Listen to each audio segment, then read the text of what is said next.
सबसे बड़ी समस्या जो लोगों के आगे आ रही है और जिस तरीके के सवाल लोगों ने किए हैं कि उनके माइक्रोग्रीन्स में फंगस लग जाता है और आप उसके माइक्रोग्रीन उगाएंगे तो देखो उग तो वो जाएगा, कुछ ना कुछ तो आएगा ही, लेकिन उसमें टाइम बहुत लगेगा, आपका टाइम बहुत वेस्ट होएगा और जब वो उग के आएगा वो आपको उतना फ़ायदा भी नहीं करेगा।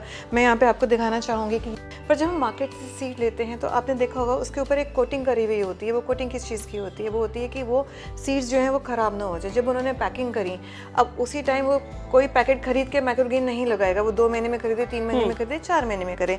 अगर हम वो सीड्स यूज़ कर रहे हैं और उसके माइक्रोग्रीन उगा रहे हैं तो देखिए हम इसको बहुत छोटे फॉर्म में खा रहे हैं, तो वो चांसेस है कि वो हमारे लिए हार्मफुल हो जाए। तो दोस्तों, जैसा कि हम आपको कुछ समय से बताते आ रहे हैं कि माइक्रोग्रेन्स सब्जियों से 40 गुना ज्यादा हेल्दी होते हैं, इन्हें सुपर फूड कहा जाता है और इसके साथ ही हमने आपको हर बार इन्हें उगाने का प्रोसेस भी बताया, जिसमें माइक्रोग्रीन लेडी सोनिया जी से हमने इनके 3 तरीके जाने, जिसमें कि किस तरीके से हम पानी की मदद से इन्हें उगा सकते हैं, कोकोपीट से उगा सकते हैं, यहाँ तक कि ये दोनों चीजें ही नहीं है तो बिना इन दोनों की मदद के भी आप आसानी से माइक्रोग्रीन्स को उगा सकते हैं। फुल डिटेल, फुल प्रोसेस हमने पिछली वीडियोस में आपको सिखाया है, लेकिन उसके बावजूद कई बार ऐसा होता है कि हमारे माइक्रोग्रीन्स सही से नहीं उगते हैं, जैसा कि हमें यहाँ पर सामने दिख रहा है। कुछ लोग हमें ये बोलते हैं, कमेंट्स भी करते हैं कि जैसा हमने सोनिया जी के माइक्रोग्रीन्स को उगता हुआ देखा है वैसा उनके नहीं उग पाते हैं। तो आज हम सोनिया जी से ये जानने वाले हैं कि आखिर ऐसी कौन सी गलती है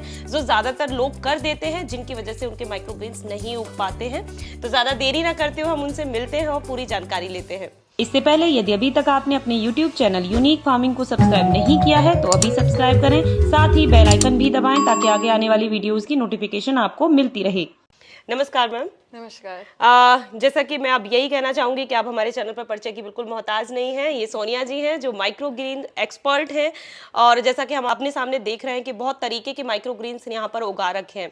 तो सोनिया जी, जैसा कि हमारी वीडियोस में कई दफ़ा ये कमेंट आते हैं कि उनके माइक्रोग्रीन सही से नहीं उग रहे हैं, तो आप अपने अनुभव के आधार पर हमें ये बताइए कि आखिर वो क्या सामान्य सी गलतियाँ हैं जो हम कर रहे हैं जिसकी वजह से वो नहीं उग पा रहे हैं।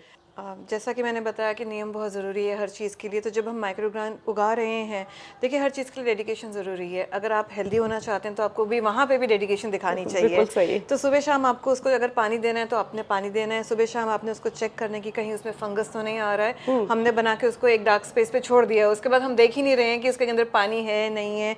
गर्मी के टाइम पे कई बार होता है हमारी कोकोपीट ड्राई हो जाती है, तो उस केस में हमें स्प्रिंकल करना होता है पानी। तो सुबह शाम बच्चे की तरह आपने उसको खोलना है और देखना है कि वो किस कंडीशन में है। हाँ। कई बार फंगस लग जाती है, कई बार ड्राई होता है, कई बार हमारे सीड्स अच्छे नहीं होते हैं। जब हम सीड्स खरीदते हैं तो हमें अच्छी क्वालिटी के सीड्स खरीदने हैं। मैंने जैसे पहले भी आपके वीडियो में बताया है कि आपको जो भी चाहिए आप अपने किचन से निकालिए, मार्केट जाके पैसे खर्च करने की ज़रूरत नहीं है।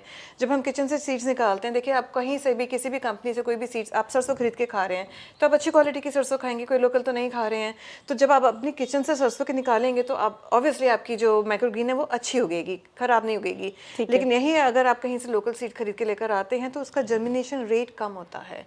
अगर मेरे सीड्स हेल्दी नहीं है तो मेरी माइक्रोग्रीन भी हेल्दी नहीं होगी।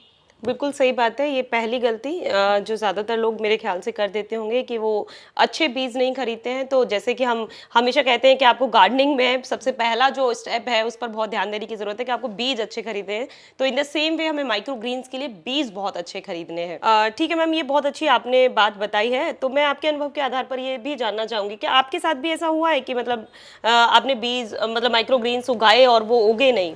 जी बिल्कुल हुआ है। शुरू में जब मैं ये सारी चीज़ें सीख रही थी तो मैं एक्सपेरिमेंट बहुत करती थी। मैं चाहती थी कि मैं इसको हर तरीके से उगाना सीखूं, सो दैट मैं उसका बिल्कुल जो भी बेनिफिट है हर तरीके से उगाऊं।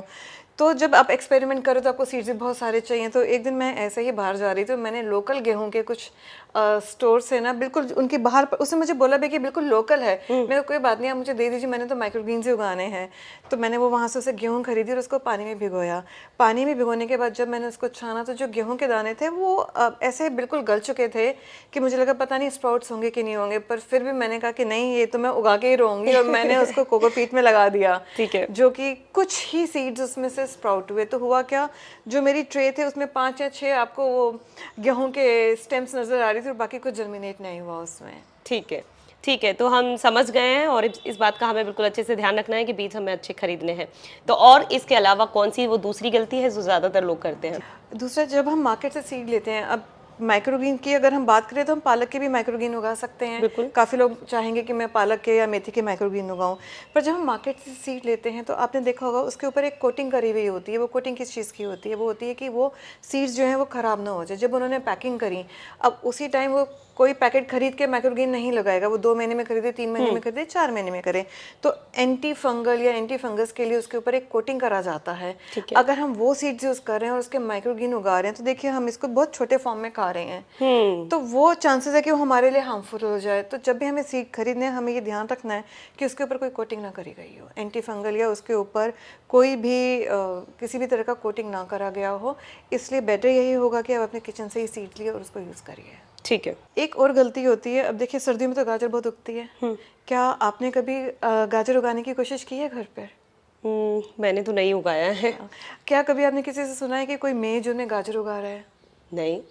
तो एक सीज़न बहुत इंपॉर्टेंट होता है। ओके। तो अगर गाजर का सीज़न नहीं है और आप उसके माइक्रोग्रीन उगाएंगे तो देखो उग तो वो जाएगा, कुछ ना कुछ तो आएगा ही, लेकिन उसमें टाइम बहुत लगेगा, आपका टाइम बहुत वेस्ट होएगा, और जब वो उग के आएगा वो आपको उतना फ़ायदा भी नहीं करेगा। मैं यहाँ पे आपको दिखाना चाहूँगी कि ये मैंने गाजर के इसके में मेरे पास गाजर के सीड्स पड़े हुए थे। तो अभी जैसे गाजर का सीज़न नहीं चल रहा है पर मेरे पास कुछ सीड्स रह गए थे, तो मुझे लगा मैं क्यों वेस्ट करूं और उसको पूरा 1 साल तक संभाल के रखूं, तो मार्केट उगा ली जाती। तो मैंने इधर गाजर के सीड्स डाल दीजिए और अब आप देख सकते हैं अच्छे से कि ये जर्मिनेट नहीं हो पाए हैं सारे। कुछ तो हो गए जो बहुत ज़्यादा हेल्दी होंगे, लेकिन बाकी सीड जर्मिनेट नहीं हो पाए हैं। तो अगर ऐसे सीड्स जैसे मूली के हो गए, गाजर के हो गए, आप उनको गर्मियों में उगाना अवॉइड करें।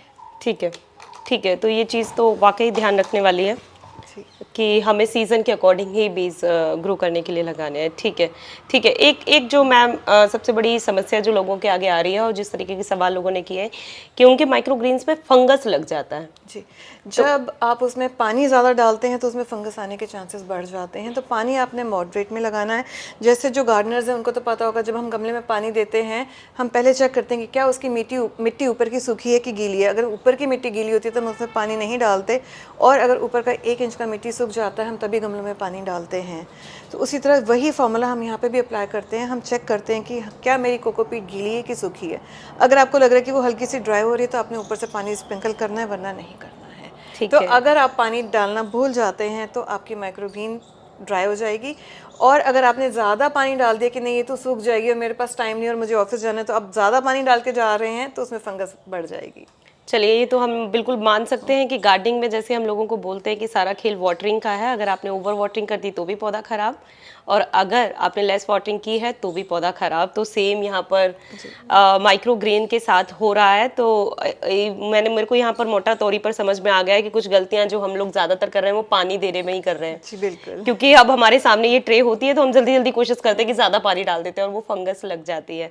ठीक है मैम, एक चीज़ और है जो मैंने भी प्रॉब्लम ये फेस की थी, मेरा खुद का पर्सनल एक्सपीरियंस है कि जिस तरीके से जो ये इतना घना जो आपका माइक्रो ग्रीन उगता है ना, उतना घना लोगों का नहीं उग पाता है। ये बहुत अच्छा यहाँ पर दिख रहा है कि कुछ लोगों का रहता है कि 2-3 दाने यहाँ पर उगे, 2-3 दाने वहाँ पर उगे। तो वो क्यों होती है समस्या? जब हम इसमें सीड्स को स्प्रिंकल करते हैं, आप जैसे इस ट्रे में भी देखिए मैंने बहुत ज़्यादा दूर दूर नहीं सीड्स स्प्रिंकल करे हुए हैं। ये एक के ऊपर एक भी नहीं है और बहुत पास पास हैं। तो जब भी आप सीड्स लगाएं आपने एक के ऊपर एक सीड नहीं लगाना है, लेकिन आपने उनको बिल्कुल पास पास लगाना है ताकि मुझे घने निकलें। देखिए जब मैं इतनी मेहनत करके माइक्रोग्रीन उगा रही हूँ तो मैं 10 या 12 माइक्रोग्रीन के लिए नहीं इतनी मेहनत कर रही हूँ। मैं चाहूँगी कि मेरे पास इतनी उगें कि एक 1 टाइम मील के लिए मेरी फैमिली के लिए सफिशिएंट हो। उसके लिए आपको सीड्स इस तरह स्प्रिंकल करने हैं, बहुत ज़्यादा उनके बीच में गैप नहीं होना चाहिए और ओवरलैपिंग भी नहीं होनी चाहिए। मुझे लग रहा है कि ये भी बड़ी गलती कर रहे हैं हम लोग, है ना। छोटा, मुझे लग रहा है कि छोटी ट्रे लेकर और ज़्यादा सीड्स को डालने की वजह से वो ओवरलैपिंग की समस्या हो रही है। बिल्कुल, या अगर आपने कम उगानी और आप फर्स्ट टाइम एक्सपेरिमेंट करें तो आप छोटी ट्रे लिए और उसमें उतने ही सीड्स लगाइए। अगर आप ज़्यादा उगाना चाहते हैं तो आप बड़ी ट्रे लेके आप उसमें उतने सीड्स डालिए, पर सीड्स के बीच में बहुत ज़्यादा स्पेस नहीं होना चाहिए। ठीक है। और जब भी आप सीड्स लगाएं, अगर आप उनको 1 दिन पहले भिगो देते हैं तो वो जल्दी जर्मिनेट हो जाएंगे। अगर आप उन्हें बिना भिगोए डालते हैं तो उनका जर्मिनेशन थोड़ा लेट हो जाता है। और यहाँ एक बात ये भी ध्यान में रखनी कि जो बहुत ज़्यादा छोटे सीड्स होते हैं, जैसे किसी ने राई के उगाने हैं और सीड बहुत छोटे होते हैं, तो उनको भिगोने की ज़रूरत नहीं होती है। तो अंजू जी, मैं आपको एक चीज़ और सजेस्ट करना चाहूँगी आपको और आपके दर्शकों को कि जब भी आप माइक्रोग्रीन लगाएं, आप 7 ट्रेज रेडी कर लीजिए। आप एक ट्रे मंडे को, एक ट्यूसडे को, एक वेडनेसडे को, और इस तरह आप एक दिन एक ट्रे रेडी करिए तो आपके पास हर रोज़ एक ट्रे हार्वेस्ट करने के लिए रेडी हो जाएगी। और आप एक तरह के सीड्स ना लगाएं, अलग अलग लगाएं, क्योंकि हर सीड का एक अलग ही टेस्ट आएगा। तो आपको डिफरेंट टेस्ट तो मिलेगा अपने खाने में, प्लस हर सीड्स के अपने अलग बेनिफिट हैं। तो इस तरह से आप सारे माइक्रोग्रीन्स के बेनिफिट्स ले पाएंगे। चलिए, ये बहुत बढ़िया। ये बहुत ज़्यादा गलतियां थी जो हम लोग शायद कर रहे थे। अच्छा सोनिया जी, मैं आपसे ये पूछना चाहूँगी कि जैसे आपको इतना अच्छा खासा इस चीज़ का एक्सपीरियंस है ना, कि आपने जैसे आपने बोला कि आप खुद भी बहुत सारी गलतियां कर चुकी हैं और उसके बाद ये चीज़ें सीख चुकी हैं। तो क्या आपने इस चीज़ की ट्रेनिंग ली थी या पर्सनल एक्सपीरियंस करते करते ये सारी चीज़ों में आप एक्सपर्ट बन गए? मैंने ट्रेनिंग ली थी, लेकिन ट्रेनिंग में देखिए आपको कोई बहुत ज़्यादा इन डेप्थ नहीं बताया जाता है। 1 या 2 घंटे की ट्रेनिंग होती है, बाद में आपको खुद ही एक्सपेरिमेंट करना पड़ता है। आपको एक गाइडेंस तो ट्रेनिंग में मिल जाती है, पर इन डेप्थ के लिए आपको बहुत खुद एक्सपेरिमेंट करने पड़ते हैं। तो जब मैंने ट्रेनिंग लिया उसके बाद मैंने बहुत एक्सपेरिमेंट करे, और जब से आपके चैनल पर मेरे वीडियोज़ आए तब से मेरा काम बहुत बढ़ गया है actually, thanks to you and your team. मैंने तब से हर महीने मेरी एक कॉर्पोरेट ट्रेनिंग होती है, मैं ऑफिस में जाती हूँ, स्कूल्स में जाती हूँ, और वहाँ पे मेरे पास कम से कम 150-200 पार्टिसिपेंट्स होते हैं जिनको मैं माइक्रोग्रीन उगाना सिखा रही हूँ। तो मैं आपको और आपकी टीम को इस चीज़ के लिए बहुत बधाई देना चाहती हूँ कि आज कितने ही लोग आपसे जुड़ चुके हैं और आज वो खुद माइक्रोग्रीन उगा रहे हैं और हेल्दी खाना खा रहे हैं। चलिए, ये बहुत अच्छी बात आपने बताई कि आप लोगों को ट्रेनिंग भी देती हैं। तो क्या आप हमारे दर्शक जो देख रहे हैं वीडियो, तो उनको भी ट्रेनिंग दे सकेंगी? जी बिल्कुल, वो मुझे कांटेक्ट कर सकते हैं। मेरा नंबर वहाँ स्क्रीन पे फ्लैश हो रहा है, आप देख सकते हैं। आप मुझे कांटेक्ट करिए, और जब भी मेरे हर महीने ट्रेनिंग सेशंस होते हैं आप आइए, ज्वाइन करिए और मेरे साथ माइक्रोग्रीन उगाइए। चलिए, बहुत बढ़िया बात है और बहुत जानकारी भरी वीडियो थी। बहुत सारी गलतियां मैम ने ऐसी बताई हैं, छोटी छोटी बारीकियां वो बताई हैं कि उन्हें अगर हम फॉलो करेंगे उन टिप्स को तो माइक्रोग्रीन्स में फेल नहीं होंगे। और इससे ज़्यादा जानकारी आपको चाहिए तो वीडियो में नंबर दिया गया है, आप उनसे संपर्क कर सकते हैं। वीडियो पसंद आई है तो वीडियो को लाइक और शेयर करना ना भूलिए, और इसके साथ ये ज़रूर बताइएगा अगर आप पहले से अपने घर पर माइक्रोग्रीन उगा रहे हैं और कौन कौन से सीड्स के आप उगाते हैं, तो वो भी हमें कमेंट में ज़रूर बताएं। धन्यवाद।